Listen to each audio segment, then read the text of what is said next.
how do you see the Josh Van Pantoja fight going?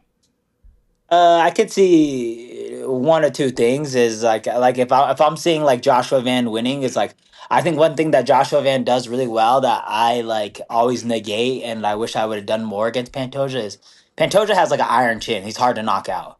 But I mean test that body, you know? Like I feel like Joshua Van hits the body a lot and that would be really smart, especially going into the later rounds. He has a better takedown defense than me too. But I mean, if I was a betting man, I'd always probably take Pantoja, but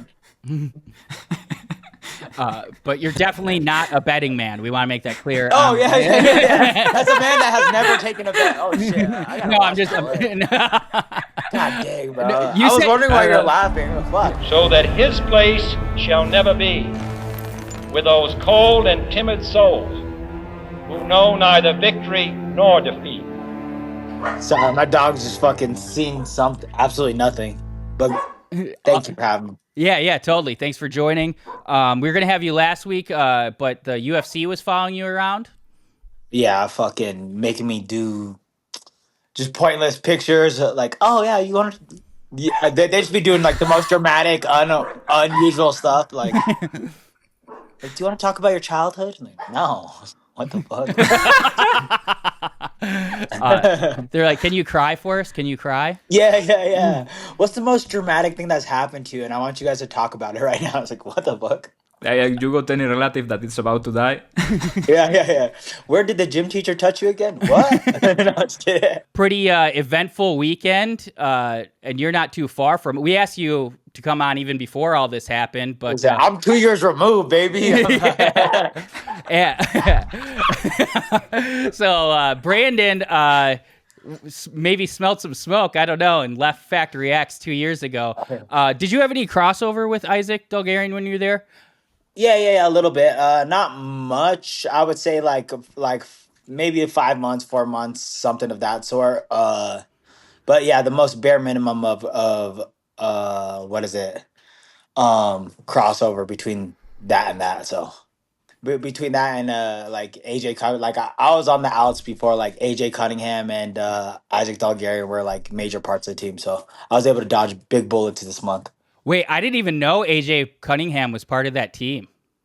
Yeah. AJ Cunningham was part of that team. Runs their open class. So it's been a dramatic month over at Factory X where I was able to, you know. For those of you that don't know some of AJ Cunningham's backstory, his dad used to feed him steroids when he was under 10 years old and make him fight dogs and other kids in the neighborhood. And I didn't know that. Oh yeah. It's look it up. That's crazy. Wait. Yeah, AJ Cunningham. He was the Arkansas or born Phoenix. I got to make sure this is the right guy. Everything we say in this podcast is illegally. So Bryce is like So you can be guilt free for everything. Yeah, Bryce is like the normal cousin of the two. Yes, exactly. And yeah, same guy. I was really worried I was mixing him up with AJ Fletcher for a second, but it is AJ Cunningham. All that is. Yeah, AJ Fletcher was there too, though. Oh, really? What a coincidence. Yeah, he just moved. He just moved to Louisiana, though. Like homeboy's guilt free. I mean, everybody at Factory X is good. Like they're good people. Like I don't know Isaac, what happened with Isaac, and I have no speculations on what happened or didn't happen, but I'll say as far as the Factory X members, including the coach, had nothing to do with any of that. Right on. If that was the case, it's like, you know, I talked to a lot of the guys still, and I had zero conversations with Mark Montoya since I left. But what I could promise you is that guy had nothing to do with that. That is a man that hates to lose, and there's no way he would have done that. Well, it's like the only person that looked like genuinely distraught about all this. Like in his interview, he looked like devastated.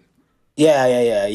I could see it too, and it's like I've seen a lot of critiques on him on the interview, and it's like I feel like his personality is naturally a little bit defensive, and he does talk a lot. So it's like I feel like a lot of things that seem suspicious to somebody, it's like I knew that that's a guy that's not lying. I knew that when the moment that all this kind of came to fruition and stuff, and you know, still not knowing if Isaac had anything to do with it or not, or what the actual situation is. But one thing I can tell you for sure is Mark Montoya and none of those guys from Factory X had anything to do with any of that. That's still a ringing endorsement, honestly, from someone who like left and hasn't talked to him for 2 years, but you're still. Yeah, and I didn't leave on good terms necessarily either. Like I know that I left with a lot of bitter feelings going probably both ways between the coaching staff and myself. So one thing that I could promise you, and like as maybe not like the biggest fan of theirs, or they're the biggest fan of mine, or whatever it is that that man had nothing to do with that, and I could promise that. Right on. Yeah, that kind of have you. Does it change anything? What gym are you at now? Who's your head coach? I know you're with Alexander Hernandez, who's kind of a white whale guest for this podcast. He's ignored Magic's DM, so we'd love to get him on next too. Not him, like my guy. I have a guy close to your circle, but he's like ignoring me now. I have to get Alex on here. That would Alex, be an historic episode. He's the hardest guy to get a hold of. I've called him 3 times just to fucking gossip about what was going on the way. Like I literally left practice with him and then called him 10 minutes later. I'm like, I know you're on the road, motherfucker. Like I know you have nothing else to do but answer my call. I had to call him 3 times finally get that shit to go through. He's a hard person to get a hold of. But yeah, I kind of we kind of made our own team, like just like people that left Factory X, a handful of guys. I work with a lot of people from high altitude. I work with a lot of people from Denver. I get to go work with like a lot of people from Onyx, like Corey Sandhagen and Trevor Whitman. Like I get to work with a lot of people in Colorado, and it's been pretty cool. But like as far as like the core people I train with every day and see every day is I have my own little small group with Luis Groulet, Alex Hernandez, and my head coach Clay Mata. I wanted to ask you, why did you take the Joshua Ban fight? I thought you were next in line for sure. Yeah. I mean, I wanted to be lined up with the title shot. I feel like, there's plenty of weird things that I thought happened, in my opinion, but I don't know. I thought that no matter what, I wanted to fight this year, and I had a lot of inactivity, and it's like, I need to make money, I need to do this, but also, like, the title shot is on the line, or the title shot is on the same card, and it's like if I could be lined up on the same card as a title shot is really what I wanted to do. So if my schedule could align with these people, then I thought that was the best case scenario. Yeah, makes sense. Risk reward, credible fight. I mean, it didn't take a genius, but fucking fight of the year. That was awesome. It was. Two of my favorite fighters going at each other. But now you've got coming up, you've got probably a short notice replacement on Manel Kape. Who do you think that's going to be? I know. Bro, I don't even want to think about that. I've been trying to like not think about that in that sense, but I don't know. I got a good opponent in front of me. I think Manel Kape is really good. I think that like what he does is pretty awesome. He's very hit or miss on a few things he does, but I don't know. Like I'm excited to see what he's all about. I want to see that speed in real life. I want to feel everything, So I'm excited about this matchup. I'm excited about the opponent, and I've never got to fight anybody I really don't like that much. And Manel Kape's one of the few people I'm like, I don't really like this motherfucker. Nice. Do you like Brandon Moreno? This could be a big no. Yeah. Oh my God, no! He's the worst. Yeah. I mean, I feel like Brandon Moreno might have a touch of the autism, but like, other than that, it's like he seems like a really cool, innocent like guy. You know what I'm saying? Like he seems I hate cool. him. I think he's fake. Yeah. You don't buy into the autism and the Lego stuff. No. Nah, Tricking me. I can see you, Brandon. Yeah. Fair. I mean, I get it. Like. I don't know if he'd be like my close, like he's not like me or Alex Hernandez by any means, but he's definitely like a nice little innocent version of us, I would say. Magic has a lot of strong opinions that are going to ruin future guests for us, but it's what makes the podcast special. So who do you think? How do you see the Josh Van Pantoja fight going? I could see one or two things is like if I'm seeing like Joshua Van winning, it's like I think one thing that Joshua Van does really well that I like always negate and I wish I would have done more against Pantoja is Pantoja has like an iron chin. He's hard to knock out.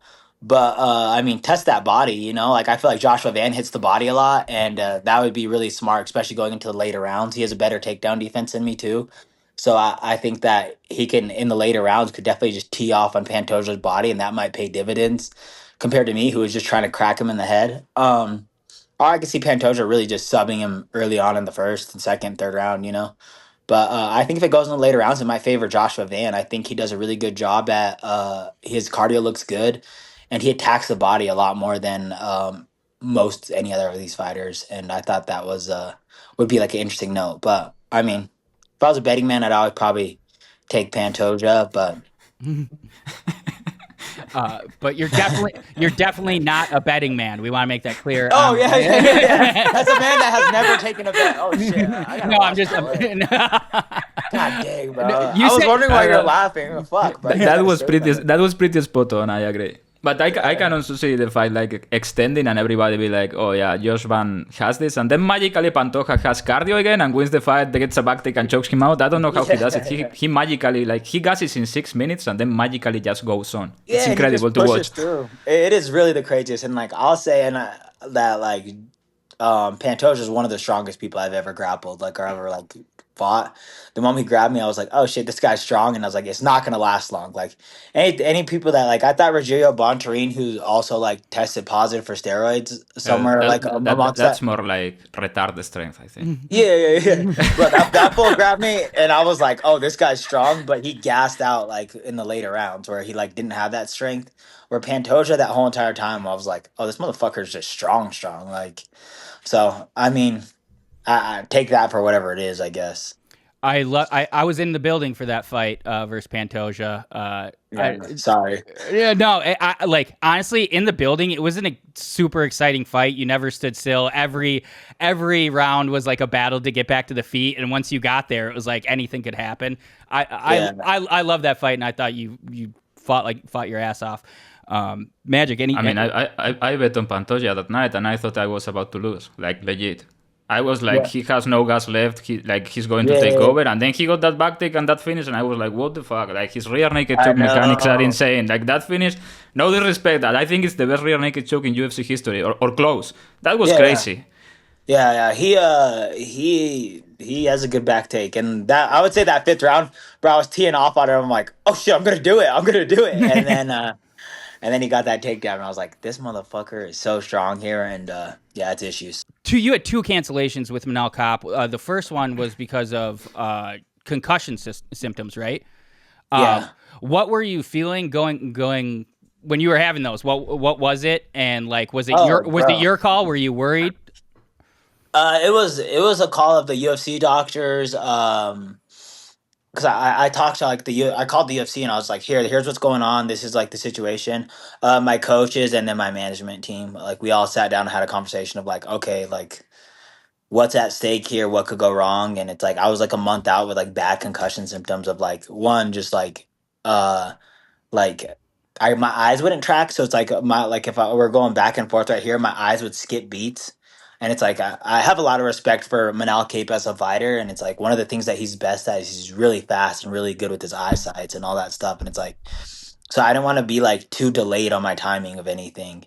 And I was like zero balance. I had like I tested, and God, I wish I knew any of these fucking terms or anything that the doctor was saying, but like we were doing like balance drills, and like I was in like not only below athlete level, but like below just like a fucking old person level of like standing on 1 foot, standing on 2 feet, and just like having my balance while my eyes were closed was like non-existent. So like I had those symptoms for about 3 weeks, and it was actually like for me, I didn't even know if I was planning on ever fighting again, because I was like, this is like the symptoms were so scary and just so like weird, and like driving wasn't like I was getting sick while driving, I was getting sick while standing still, like anything too crazy. Yeah, it just wasn't an option. It was weird. It was really weird. I've had concussions before, but that was definitely like by far the worst one, and like an eye opening of like, oh, that's an actual concussion. Like the Joshua Van fight was brutal. Yeah, which is like, and I felt great after that. Like, you know, like I was making cognitive decisions. I could see well, so it's like, yeah. And then going into the Joshua Van fight, and then fucking us breaking records on each other's face, it was not a good call, but whatever. So what do they do in that situation? Like when you have concussions, is it just complete rest, no activity until you feel normal, or what do you do?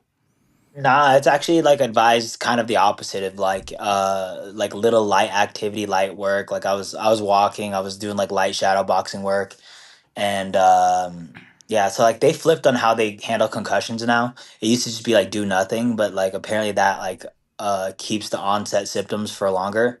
So they had me doing like I was doing a bunch of eye tests, doing a bunch of like little like reaction drills and a handful of things, obviously not getting hit and zero contact with anything, but like a lot of just like hand-eye coordination drills, walking, very light cardio, like light riding the bike, and just stuff like that, but And, like very much like a lot of eye coordination drills. and then famously, you had the picture. You had that helmet in the locker room. What does that thing do? And did you get a paycheck for that? Neuronic. Did I get what? Did you get a paycheck for that, or was it No, actually something? you know that's funny. It's one of those things that I got after the concussion is that they like send it over to me because I was using it, and it's like red light therapy for your head, and like it's supposed to do a bunch of stuff I am fucking way above my dumbass pay grade, but for me, like originally I was stoked because I'm like, bro, it's gonna grow my hair. Got red light therapy. I'm like, yeah, I don't have save me a trip to Turkey for a little bit, but yeah, it just kind of activates the brain and stuff, and I was using that heavily for like all post concussion and leading up to this fight is just every day putting it on and just kind of playing with that. So the Manel Kape fight is 3 rounds, right? No, it's 5 rounds. It's 5 rounds. Okay, Yep. that changes everything. Like I think if you play this well, you win by disqualification epochs. Like somebody has to pay for this whole situation with Aspinall and Yeah. everything.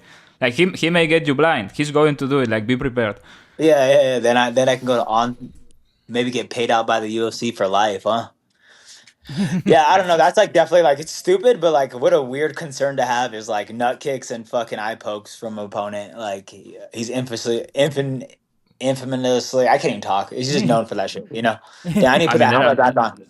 there are some fighters that is just oblivious. Like Kape does it on purpose. Like the knockout he got against the Kazakh guy, he eye poked him like 3 times during the Yeah, and that sequence. combo, huh? That combo hit him 3 different times. You're like, what the He's fuck? like, Yeah, yeah, that's crazy. Yeah, I mean, I'm a little bit longer. I think that I could maybe avoid some of that shit, but I mean, it's definitely like a small worry and everything, you know. Like there with Manal, there's like always like a handful of worries of like, is he gonna make weight? Is he gonna fucking hit me in the dick? Is he gonna fucking poke eye? It's like there's been a handful of like things that he's kind of known for, you know. Saying the F word. He loves that. I know. That's cool though. I don't give a shit about that. Yeah, me neither. That's no concern of mine. If you have any questions for Brandon, throw them out there and we'll ask him. Someone said, Brandon, did AJ call you a cholo and tell you to go back? I wish. That should be so funny. Do you ever see yourself going to bantamweight? You career 125er. That was from Rango. Yeah. I mean, I have the frame for it, but like I'm like 144 right now, so it's like I don't think any bantamweight will be walking around like that low in weight, No. and like most of them will cut down from 144 or 145. Most bantamweights I know walk around at like 160, 157, at that level, and it's like I'm just not that ripped yet. You know, maybe I'll get some muscle one day and make that movement. But as of right now, it's just like I'm scrawny. I've always been a scrawny little fuck, so. Uh, yeah, I just or flyweight makes sense for me, and it's like I'll walk around 144, 140. For the Joshua Van fight, I cut from 131, so it's like it's an easy cut. Wow. yeah, it's too easy of a cut Like to you fucking can put on like 5 pounds of muscle and be all right. yeah, and that's it. Yeah, that's exactly. You It's need like, to hop on the juice. yeah, straight up. And it's like I don't even know if like my body will hold muscle and like I could even look better like that. So it's like. Or maybe I don't know. I'm trying to pick up weights and stuff, but maybe not you could be been the first ever male UFC strawweight champion. Fuck, strawweight's crazy though. Strawweight's a whole different thing. Yeah. Have you thought about T-Bird Baller? Do you want to fight at the White House? I'm sure every fighter wants that, or maybe not. Maybe there's some. No, I don't give a shit about fighting at the fucking White House. I want to fight in front of big crowds, bro. It's like, how big can the White House even like have of a stadium? That's like, is that shit outside too? It's like, I'm pretty I sure. don't know. I'm pretty sure it's only going to be like invited people, so it's not going to be like true MMA fans. I love Yeah, that. yeah. I love that answer. I love that answer. Yeah, bro. I don't give a fuck about any of our political figures right now, and it's like to fight in front of them just seems like some fucking Hunger Games type of fucking shit. Of like, I don't give a fuck to fight in front of a bunch of fucking billionaires and rich people that fucking could give a shit less about me and probably throwing parlays. It's like, fuck you guys. I want to fight in front of people that are Raw Dog fans, are fans of MMA, and like, you know, that are like fucking that could relate to me. It's like I'm not trying to fight with these fucking assholes. Like, you know, fuck all these politicians. So, in my opinion, like I don't give a fuck about impressing any politicians. I don't care about the presidents. None of them. I really don't fucking want to go fight in the White House, if I'm being honest. And honestly, I'm too Mexican looking. The ICE is fucking suspiciously arresting motherfuckers, and like I don't know. Who knows, bro? Next thing you know, I'm in Mexico. I don't even speak Spanish and shit. You know? Yeah. You don't? I'm from Spain. Yeah. No, I don't speak Spanish or anything, so it's like I'm straight Chicano, so I don't fit in anywhere. Man, what if that's the long game? All of a sudden, it's all Mexican fighters at the White House, and they're just trying to wrangle them all up. Yeah. Didn't they take what's his name? Fucking that boxer's son. He fought and then they arrested him right afterwards. God, I can't Julio remember. Cesar Chavez, yeah. Julio Cesar Julio Chavez. Cesar Chavez Jr. Yeah, but I think he got arrested for being in the cartel, not for deporting him or something like that. Oh, wow. Damn, bro. Well, I'm good, I guess. Yeah, everybody loved that answer about the White House. Yeah. I feel like it's like weird. It was weird to me how many people want to be on that fucking White House thing. It's like, bro, if I can tell if Republicans, Democrats, all of it apart, then my dog's scared shit of me. It's like, fuck all you guys, bro. None of you guys represent me, you know? Yeah. Any other thoughts, Magic? Appreciate your time. Not really. Yeah, appreciate your Yeah, time. thanks for coming. It was great. You are probably going to be like already the best guest, the first, but I think over time you are still going to keep being the best because it's difficult to top. Yeah, I appreciate you. It's been a minute since I've done a interview, so fuck. I wish you guys caught me in like a month or so where I'm have better answers and stuff. But I mean, at least there's a lot of fucking weird shit going on in this MMA world right now. You know, I mean, people are going to come here and have a very different mood. You know what I mean? Like be less open and that. And you were like, I think pretty cool. I think people liked it. Yeah, yeah. All right, well, I appreciate y'all. Yeah, appreciate you too. It was real as fuck. Yeah. All right, I'll talk to you guys later. Take it easy. Thank you. You guys ready to go for a walk? Let's go. Okay. Yeah, he's the fucking man. I mean, he's great. He's just a guy.